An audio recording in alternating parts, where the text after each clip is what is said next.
Hello everyone. How are you dear children? I hope you are all very well.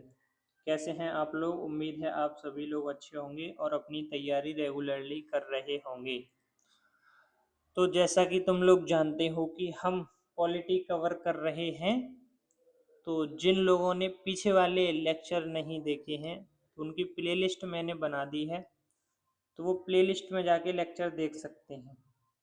ध्यान रखना, बहुत important questions हैं, बहुत important topic है और डीपली है। यहाँ से बाहर शायद ही मुश्किल जाएगा, ठीक है। और जो भी तुम्हें पॉइंट अगर नया लगा करे कहीं भी, तो उसको क्या करना है, तुम्हें अपनी कॉपी में नोट डाउन करना है। जहाँ भी तुमने उसके नोट्स बना रखे हैं, जैसे राज्यसभा से अगर कोई टॉपिक छूट जाता है या फिर कोई क्वेश्चन ऐसा है जो तुम्हें नहीं पता, जो तुम्हारे नोट्स में नहीं है, तो तुम्हारा ये काम बन जाएगा फिर उसको अपने नोट्स में ऐड करना, ठीक है। तो चलो स्टार्ट करें कल के 5 क्वेश्चन, कल वाले लेक्चर से। ये है 5 क्वेश्चन, देखते हैं आप इसमें से कितने सही कर पाते हैं। जितने भी सही करें कमेंट में तो बता दिया करो। देखो, राज्यसभा में हर दूसरे वर्ष पर कितने सदस्य सेवानिवृत्त हो जाते हैं? तो हर दूसरे वर्ष पर 2/3 सदस्य नहीं, 1/3 सदस्य जो है हर दूसरे वर्ष पर क्या हो जाते हैं? सेवानिवृत्त हो जाते हैं। क्या ये बात सही है? बताओ। ऑप्शन ए और बी में से इसका आंसर प्रत्येक बच्चा मुझे कमेंट में बताएगा, ठीक है। ए और बी में से कौन सा सही है, कमेंट में इसका आंसर बताओगे सब लोग। क्वेश्चन नंबर दूसरा, निम्न में से कौन सा स्थायी सदन है? स्थायी सदन तुम सब जानते हो, लोकसभा है क्या? नहीं, राज्यसभा। अरे देखो क्रॉस कहाँ लग रहा है। तो कौन सा ऑप्शन बी आपका सही है। वर्तमान में राज्यसभा के महासचिव कौन है? पीसी मोदी, आप सभी जानते हैं। किस अनुच्छेद के तहत धन विधेयक को राज्यसभा में प्रस्तुत नहीं किया जाता? तो 90 के तहत नहीं। 90 में क्या है? 90 में आपका उसका त्याग पत्र है, किसका?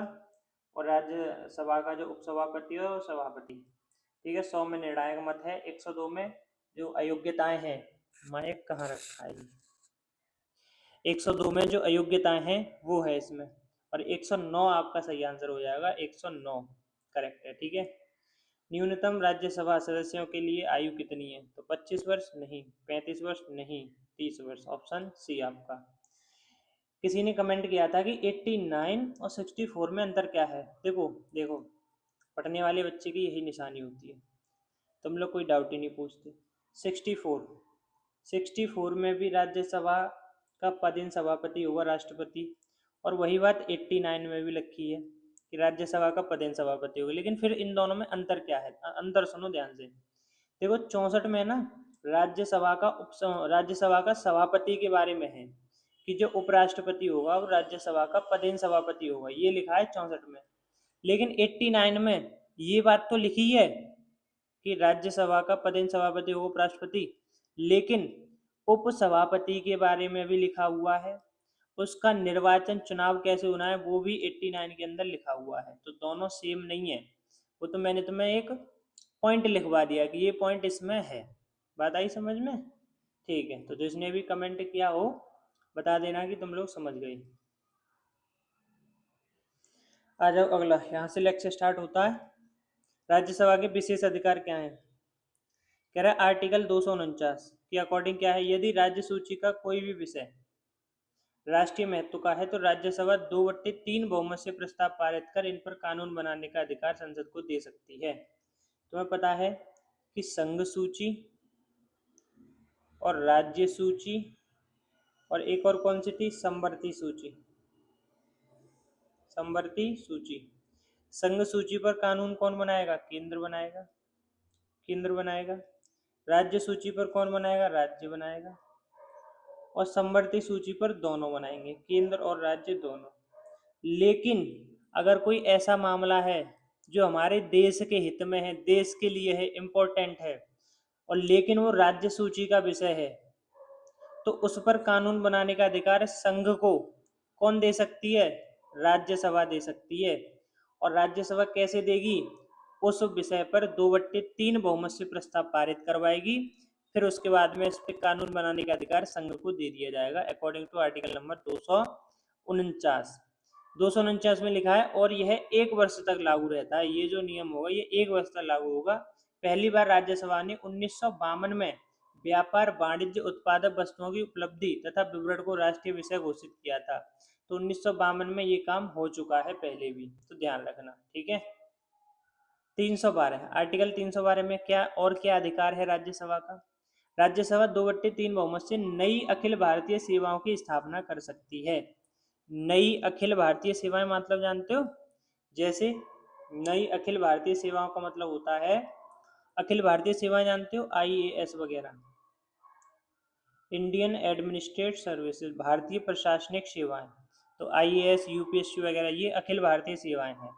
तो अगर और दूसरी नई अखिल भारतीय सेवा की स्थापना करनी है तो 312 के तहत राज्यसभा ये काम कर सकती है 2/3 बहुमत से। कितने बहुमत से? 2/3 बहुमत से प्रस्ताव को पारित करवा के, ठीक है।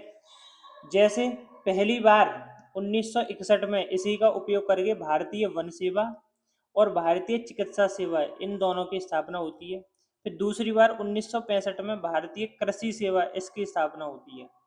तो दोनों पॉइंट बहुत इंपॉर्टेंट हैं, ध्यान रखना। 1965 में भारतीय कृषि सेवा की स्थापना, 1961 में भारतीय वन सेवा और भारतीय चिकित्सा सेवा की स्थापना, ठीक है। अगला पॉइंट, और क्या अधिकार है? कह रहा है संसद में विपक्ष नेता अधिनियम 1977 द्वारा लोकसभा में पहले विपक्ष नेता राम सुभग सिंह थे और राज्यसभा में पहले विपक्ष नेता श्याम नंदन मिश्रा थे। कौन थे? श्याम नंदन मिश्रा। विपक्ष नेता जानते हो नहीं जानते? पहले तो ये बताओ। विपक्ष का नेता होता है विपक्ष की पार्टी का। जैसे अभी लोकसभा में किसकी पार्टी है, बहुमत किसका है? बीजेपी का है। बीजेपी बीजेपी यानी कि मोदी का बहुमत है। और इनके अपोजिट में कौन सी पार्टी खड़ी है? कांग्रेस खड़ी है। यानी कांग्रेस ही तो हारी, तब ये जीते, ठीक है। तो लोकसभा में अगर मैं बात करूं विपक्ष का नेता कौन है अभी, तो विपक्ष का नेता इस कांग्रेस का ही तो है। कांग्रेस का कौन है? राहुल गांधी। तो राहुल गांधी ये लोकसभा में विपक्ष का नेता है। लेकिन अगर मैं राज्यसभा की बात करूं तो राज्यसभा में वर्तमान में विपक्ष के नेता हैं मल्लिकार्जुन खड़गे। तो ध्यान रखना, राज्यसभा में मल्लिकार्जुन खड़गे और लोकसभा में राहुल गांधी ये विपक्ष के नेता हैं। बात आई समझ में? अच्छा, पहली बार लोकसभा में विपक्ष का नेता चुना गया होगा और राज्यसभा में भी चुना गया होगा। तो पहली बार लोकसभा में विपक्ष का नेता राम सुभग सिंह थे। कौन थे? राम सुभग सिंह।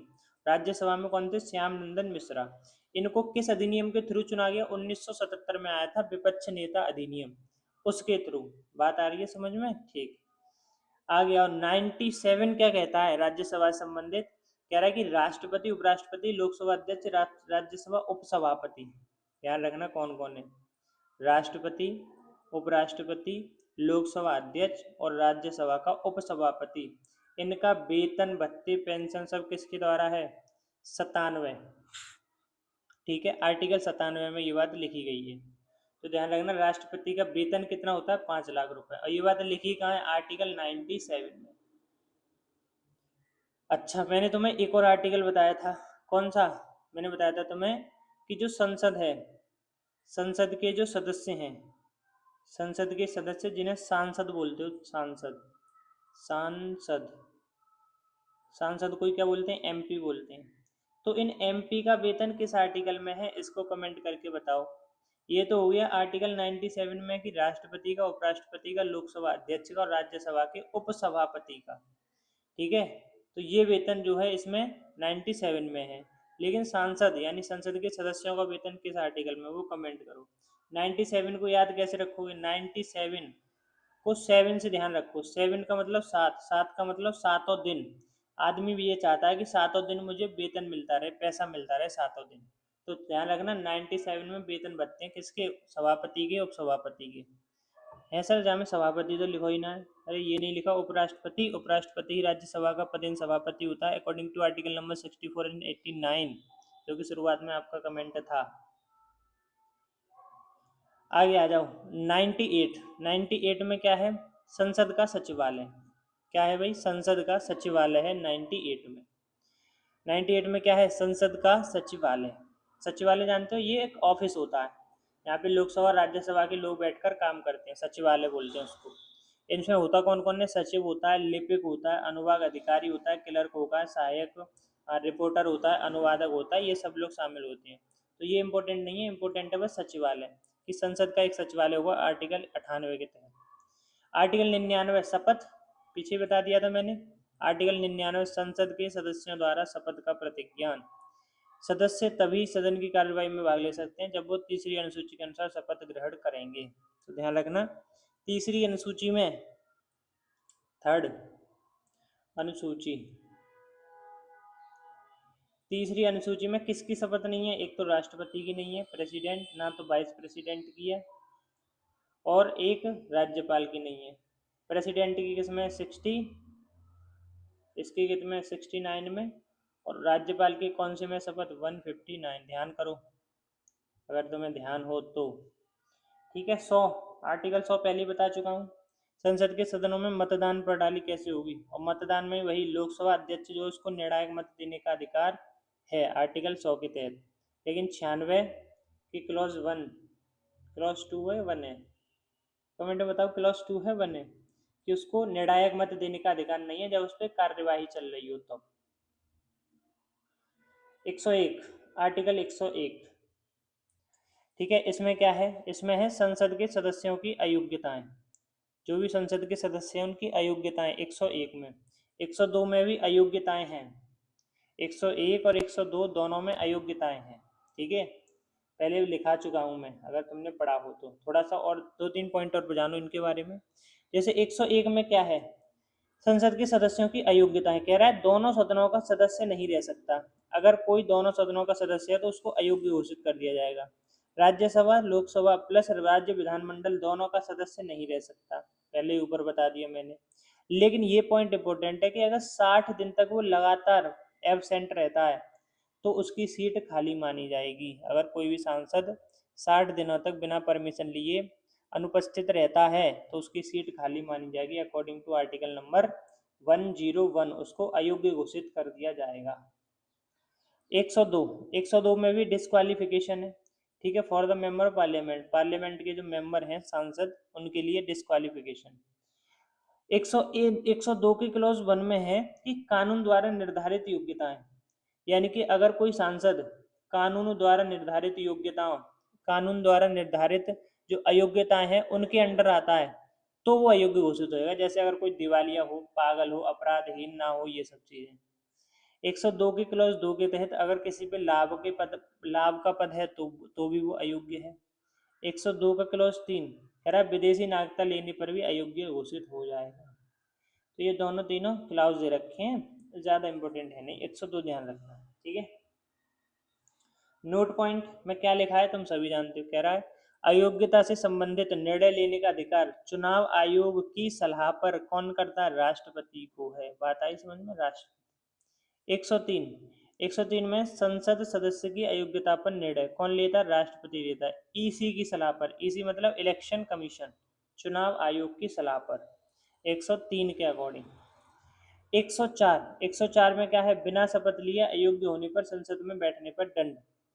यानी कि अगर कोई सदस्य है अनुपस्थित रहता है या फिर बिना शपथ लिए बैठता है तो उस पर दंड का प्रावधान क्या है। ठीक है, और ये जनप्रति अधिनियम 1951 के तहत निर्धारित किया गया है। 105, 105 में संसद के सदस्यों की शक्तियां, शक्तियां और विशेषाधिकार, शक्तियां और विशेषाधिकार 105 में। ठीक है, 105 में संसद के सदस्यों की शक्तियां क्या हैं और उनके विशेषाधिकार। अरे जो एमपी नहीं है, एमपी, एमपी की क्या पावर है ये दे रखा है 105 में। आ गया 106 में, 106 में क्या है? संसद के सदस्यों के वेतन। लेकिन अगर मैं बोलूँ यहाँ राष्ट्रपति, उपराष्ट्रपति, राष्ट्रपति, उपराष्ट्रपति, लोकसभा अध्यक्ष, और एक कौन सा रह गया तुम्हारा? एक रह गया उपसभापति, उपसभापति। इनका वेतन किस अनुच्छेद में है? अनुच्छेद सब जानते हो 97, किसमें? 97 में है। ठीक है, लेकिन अगर जो संसद के सदस्य हैं जिनको सांसद कहते हैं उनके अगर वेतन की बात हो उनका वेतन है आर्टिकल 106 में। कौन से में है? आर्टिकल 106 में उनका वेतन है। ठीक है। और ये जो वेतन है, ये वेतन 1954 में वेतन भत्ता अधिनियम आया था, उसके तहत निर्धारित किया गया है। वेतन भत्ता अधिनियम 1954 के तहत इसको निर्धारित किया गया है। इसी अधिनियम में 2018 में संशोधन होता है और सांसद का वेतन 1 लाख रुपए पर माह कर दिया जाता है। 1 लाख रुपए पर माह। ठीक है, ये तो मूल है और बाकी अलग अलाउंसेस वगैरह अलग मिलते हैं। कोविड-19 के दौरान सांसदों के वेतन 30% तक कम कर दिए गए थे, क्योंकि कोविड में क्या हुआ था, महामारी आ गई थी, तो पैसे वगैरह की थोड़ी दिक्कत हो गई थी सरकार को। सरकार ने क्या काम किया, इन सबके वेतन 30% कम कर दिए। ठीक है, तो ये तुम्हारा टॉपिक हो गया। रिवीजन कर लें एक बार, आ जाओ फटाफट रिवीजन करते हैं।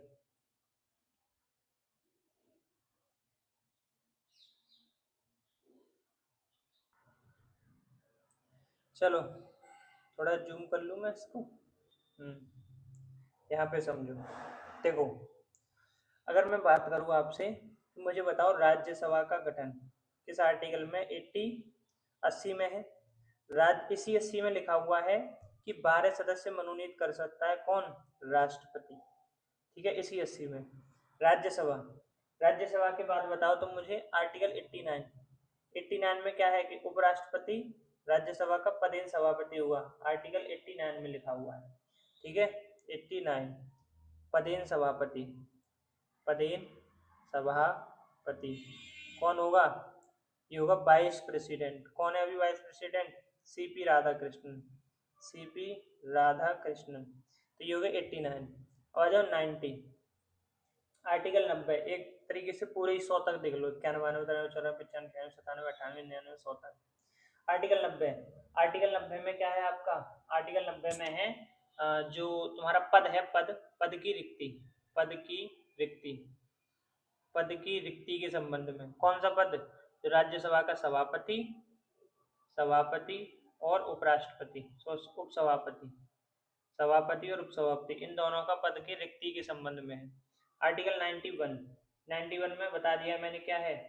राज्यसभा का जो सभापति है या उपसभापति, इनकी अनुपस्थिति से संबंधित है। अनुपस्थिति, अनुपस्थिति से संबंधित है आर्टिकल 91 के बाद आर्टिकल 92 में क्या है कि राज्यसभा जो है, राज्यसभा का जो उपाध्यक्ष है, उपाध्यक्ष के लिए स्थायी समिति का गठन, स्थायी समिति का गठन। आर्टिकल 93 में सब जानते हो, लोकसभा का अध्यक्ष व उपाध्यक्ष, अध्यक्ष व उपाध्यक्ष की नियुक्ति। ठीक है, 93 हो गया, 93 और 94। अब नियुक्ति कर ली तो लोकसभा के जो अध्यक्ष हैं इनको त्यागपत्र देना, मतलब त्यागपत्र दे सकते हैं, त्यागपत्र दे सकते हैं 94 के अकॉर्डिंग। फिर 95, आर्टिकल 95 में ये जो लोकसभा अध्यक्ष हैं और ये जो उपाध्यक्ष हैं इनकी अनुपस्थिति है, अनुपस्थिति, अनुपस्थिति। लेकिन राज्यसभा में राज्यसभा के सभापति और उपसभापति की अनुपस्थिति आर्टिकल 91 में है। ठीक है, कितने हो गए? 95।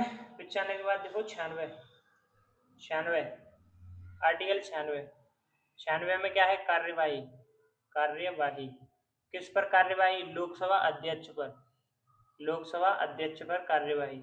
अगर लोकसभा अध्यक्ष पर कार्यवाही चल रही है तो किस आर्टिकल के तहत उसको निर्णायक मत देने का अधिकार नहीं है? तो वही है 91 का क्लॉज 1 के तहत। ठीक है, अगला देखो 91, 96 हो गया। 97, 97 सात से क्या है? 7 से वेतन, 7 दिन वेतन मिलना चाहिए। तो वेतन किसका? राष्ट्रपति का, उपराष्ट्रपति का और अध्यक्ष का, लोकसभा अध्यक्ष का और उपसभापति का, उपसभापति का, इनका वेतन। ठीक है, ये 97 में। 98, आर्टिकल 98 में है संसद का सचिवालय। क्या है? संसद का सचिवालय, सचिवालय पढ़ाया था नहीं? सचिवालय। 98, 99, 99 शपथ, क्या है? शपथ किसकी? सांसद, सांसद की शपथ वगैरह, ठीक है। उसके बाद 100, 100 में है लोकसभा अध्यक्ष को, लोकसभा अध्यक्ष, लोकसभा अध्यक्ष को क्या है? निर्णायक मत देने का अधिकार है, निर्णायक मत, ठीक है। फिर 100 के बाद 101, 101 में अयोग्यताएं, सांसदों की अयोग्यताएं, जो संसद के सदस्य हैं उनकी अयोग्यताएं। अयोग्यता में इसी में एक पढ़ाया था मैंने, 60 दिन से भीतर, 60 दिन तक अगर वो अनुपस्थित रहता है बिना परमिशन के तो उसको अयोग्य घोषित कर दिया जाएगा। फिर उसके बाद में 102, 102 में भी अयोग्यताएं हैं, अयोग्यताएं। इसमें कानून के आधार पे किसी लाभ के पद पे ना हो, संसद के 2 सदनों का सदस्य ना हो, उसके आधार पे अयोग्यताएं हैं।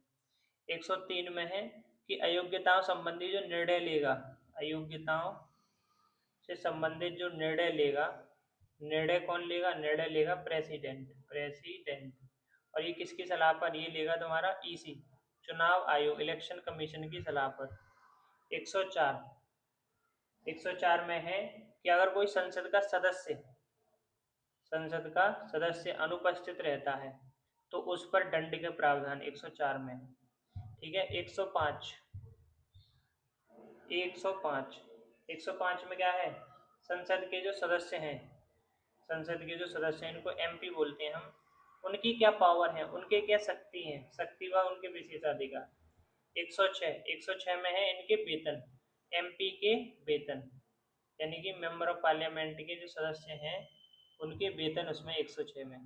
107 अभी कराया नहीं है। 108 तुम जानते हो संयुक्त बैठक है। 109 तुम जानते हो कि राज्यसभा में धन विधेयक पेश नहीं हो सकता, ठीक है। 110 में धन विधेयक है, आगे पढ़ेंगे। तो उम्मीद है ये लेक्चर पसंद आया होगा, और अच्छा लगा है तो क्या करना है तुम सभी जानते हो, ठीक है। चलो बाकी नोट्स बनाते रहना, कोई भी डाउट हो कमेंट हो पूछ लेना, व्हाट्सएप पे पूछ लेना या कमेंट में पूछ लेना। ये कमेंट में क्या होता है, बहुत लंबा हो जाता है प्रोसेस, इसीलिए कमेंट में जवाब नहीं दे पाती तुरंत, ठीक है। इसलिए वीडियो के थ्रू बताना पड़ता है। चलो पढ़ते रहना अपने आराम से, और नोट्स बनाते रहना, लापरवाही नहीं करना, डेली से डेली। और हाँ, एक और जरूरी सूचना कि जो Uttar Pradesh police, UP police, मुझे आगे लगाना चाहिए था पहले ही, यूपी चलो कल लगा दूंगा। यूपी पुलिस की वैकेंसी अनाउंस हो चुकी है, 22,000 की कुछ वैकेंसी हैं, और इनकी जो नोटिफिकेशन है वो नवंबर में आ जाएगा। तो अपनी तैयारी मजबूत कर दो, बेहतरीन तरीके से पढ़ना है, ठीक है। ओके।